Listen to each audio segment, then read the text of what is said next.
Now, here's something that will get you going. It's Prince Harry time. It's actually his birthday today. So. Happy birthday, Yeah, he turns 40 today, which is quite a milestone for us all, because we all remember him as a little baby boy when Princess Diana presented him for the first time outside on the steps of St Mary's, Paddington. And it was so lovely. But he's 40, I can't believe it. Anyway, he's released a statement saying he's nothing but excited for the next decade.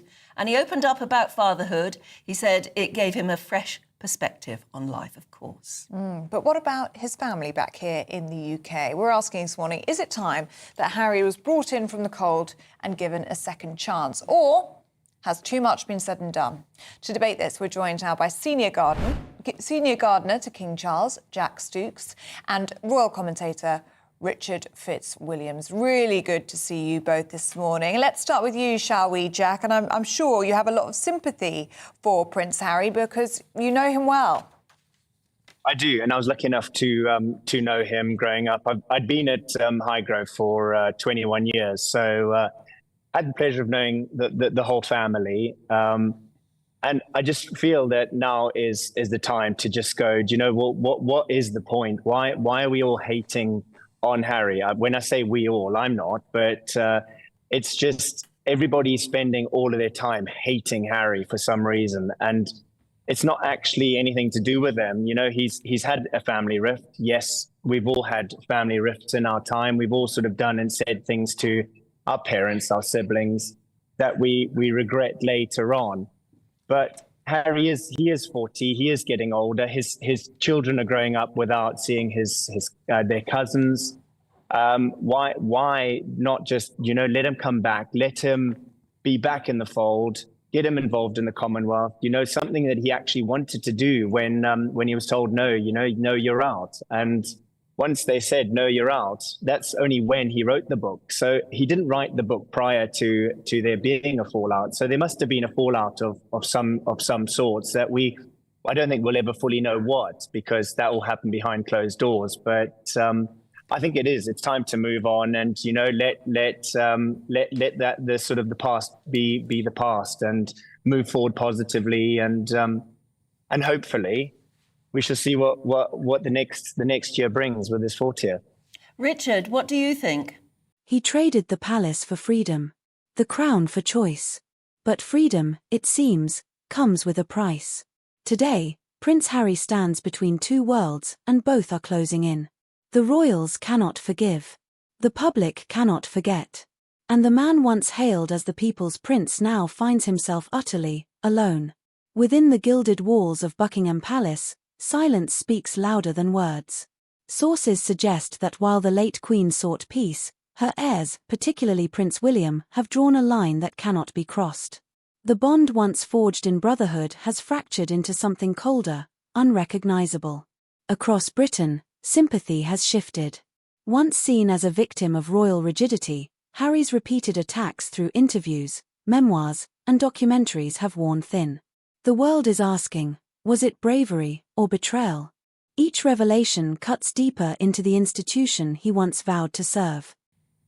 Well, firstly, I wish Harry a very happy 40th birthday in California, where he says his home is, with Meghan, Archie and Lily, absolutely. But so far as returning, whether or not to do some royal duties, I mean, he will be back periodically, I think. What we're looking at this month, in fact, is 4 years to the day since they were representing the Queen in South Africa, and they made it clear that they were deeply unhappy and that a rift had begun. And since then, we've had so much avoidable sensation. They've monetized the rift with the royal family, and also they've harmed the royal family. I wish it was as simple as Jack says, because it simply isn't. Firstly, as the monarchy needs a certain amount, obviously, of dignity. It's a pivotal part of our unwritten constitution.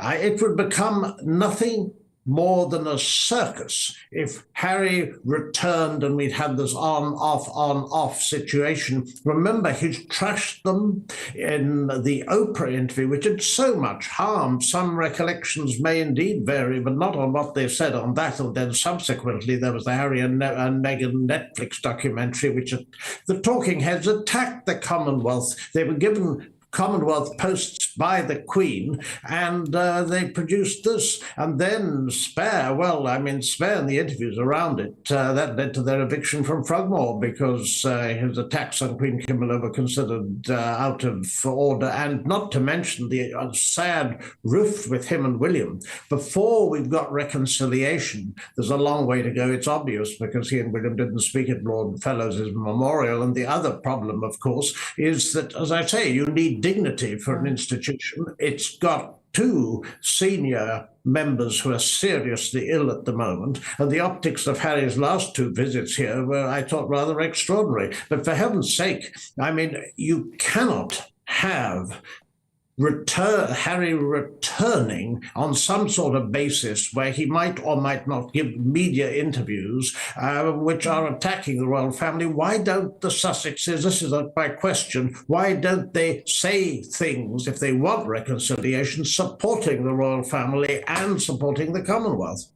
Jack, what do you think? Do you think that too much harm has been done? Do you think that trust has been broken with these damaging allegations made in the book Spare, in the Netflix series, in the sit-down interview with Oprah? I mean, the sense in the papers this morning is that King Charles would be open to some sort of reconciliation with his son. It's Prince William who says that too much damage has been done. What's your sense of the way that things lie? And then there's Meghan, the woman often blamed for lighting the fuse. But insiders say it's not that simple. Harry's resentment toward the crown predates their union. Yet together, they've become the embodiment of royal rebellion, a brand built on pain, defiance, and controversy. Now, Harry stands at a crossroads.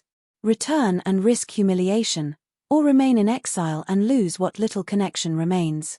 He's trapped between love for his wife, loyalty to his past, and the haunting truth that some wounds may never heal. History will remember him, but how? As the prince who broke free, or the man who lost everything trying? One thing is certain, forgiveness from the royal family may never come. And the crown, once his birthright, now feels like a ghost he'll spend the rest of his life chasing. I think damage has obviously been done. You know, we've all seen and we've all heard reports, and some of us have read the book, some of us have listened to the book, and things were said in that book that I think even Harry probably regrets putting into the book. But it is, in hindsight, it is the past. You know, it's like we say, we all have made mistakes. And, you know, he came out of England, he was pushed out of the family, and he sort of thought, rightly or wrongly, he was pushed out of the family. He left, he went to America, and he thought, do you know what, I want my side to be heard. And I've said it before, the press have vilified Harry, and he comes back for a visit, and you know, he might be coming back for brief visits that we have seen, and maybe he is trying to clear the air, maybe he is trying to fix things that we don't quite see. But the minute he comes back, he's told, oh, he was only here for 5 minutes. What's Harry done? Why is he only here for 5 minutes?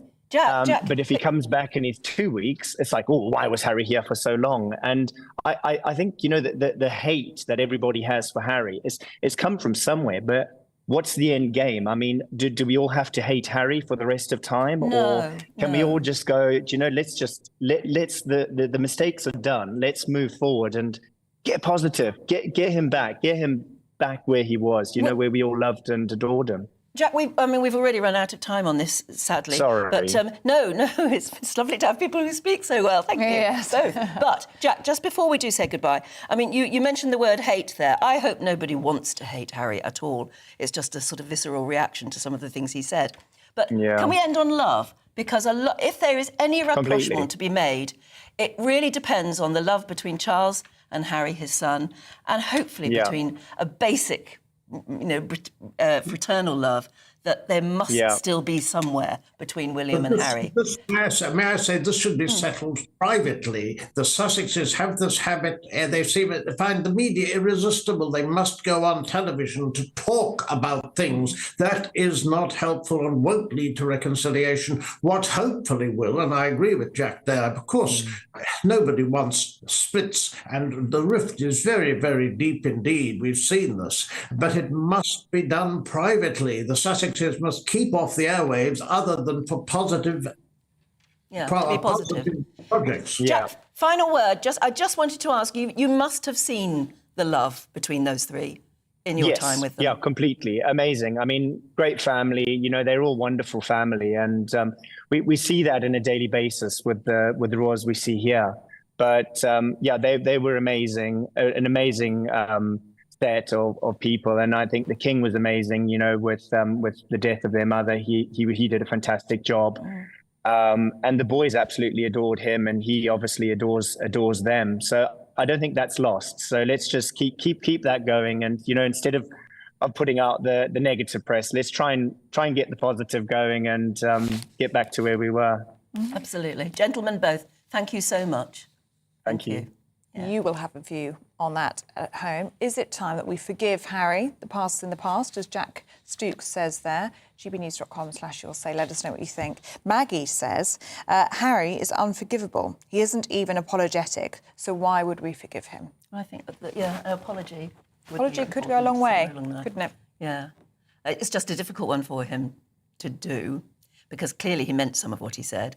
And also, if he apologises too much, he looks as though he's betraying Meghan. Meghan, I know. A very, very difficult one. Between a rock and a hard place now. Very much so, I think, yeah.